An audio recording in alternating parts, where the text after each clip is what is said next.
Hello viewers, நாம் இப்போ முட்டையை உடைச்சி ஊற்றி ஒரு கிரேவி எப்படி பண்ணுறதுன்னு பார்க்க போகிறோங்க. அதுக்கு ஒரு கடாய் எடுத்து வச்சுக்கோங்க. எப்பயும் போல் சோம்பு, பட்டை, கிராம்பு, கடாய் எடுத்து வச்சுட்டு எண்ணெய் ஊற்றிட்டு பட்டை, கிராம்பு, சோம்பு எல்லாத்தையும் போட்டு வதக்கிக்கணுங்க. வதக்கிட்டு அரைச்செல்லாம் ஊற்ற வேணாம். அதுக்கப்புறம் வெங்காயம், தக்காளி, இஞ்சி, பூண்டு, 2 பச்சை மிளகா போட்டு அதையும் நல்லா வதக்கிக்கணும். உப்பு போட்டோம்னா நல்லா வதங்கிரும். வதக்கின பின்னாடி புளியெலாம் அதுக்கு சேர்க்க வேணாம். வதக்கிட்டு மஞ்சத்தூள், அதுக்கப்புறம் 1 ஸ்பூன் மிளகாப்பொடி, எப்பயும் போல் 1 ஸ்பூன் மிளகாப்பொடினா 2 ஸ்பூன் மல்லிப்பொடி, கொஞ்சோண்டு எப்பயும் நமக்கு குழம்புக்கு போடுற அந்த குழம்பு பொடி அது 1 ஸ்பூன் எல்லாத்தையும் போட்டு இதுவும் நல்லா வதங்கிரும்.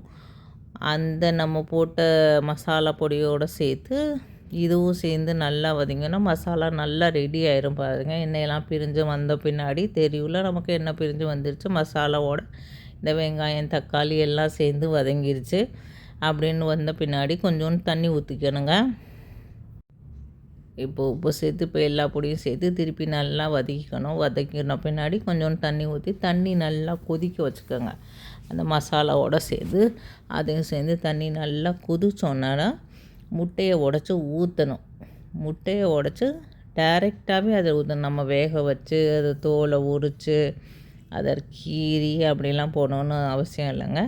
முட்டையை டைரெக்டாகவே உடச்சி அப்படியே அந்த மஞ்சக்கரு நடுவில் இருக்கிற மாதிரி, வெள்ளைக்கரு வெளியில் இருக்கிற மாதிரி அப்படியே ஊற்றிடலாம். அப்படி இது நிறைய பேர் பண்ணுவீங்கன்னு நினைக்கிறேன். இந்த பாருங்கள், இந்த மாதிரி உடச்சி அப்படியே 4 முட்டையை இப்போ இங்கே ஒரு முட்டை விட்டுங்கன்னா அடுத்த கொஞ்சம் தள்ளி அந்த முட்டை, அப்புறம் கொஞ்சம் தள்ளி அந்த முட்டையை போட்டுட்டு கிண்டிலாம் விடக்கூடாது. உடனே அப்படியே மூடி வச்சிடணும்.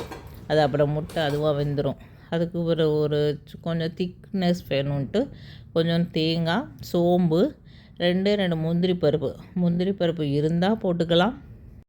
முந்திரி பருப்பு இருந்தால் போடுங்க. என்கிட்ட இருக்கிறனால 2 பருப்பு போடுறேன். இல்லைன்னா வேணால் தேங்காய், சோம்பு மட்டும். இந்த மாதிரி முட்டை கொஞ்சம் நேரம் கழித்து வெந்து கொஞ்சம் நேரம் கழித்து கொதிக்க விட்டு பார்த்திங்கன்னா முட்டை அப்படியே கிடைக்கும் நமக்கு. உள்ள மஞ்சக்கரு, வெளியில் அப்படியே வெள்ளைக்கருவோடு அப்படியே கிடைக்கும்.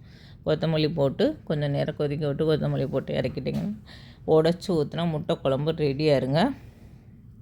டேஸ்ட்டாகவே இருக்கும். ஈஸியாக பண்ணிடலாம். நம்ம இதுக்கு வேக வச்சு உரித்து பண்ணணுன்னு அவசியம் இல்லைங்க.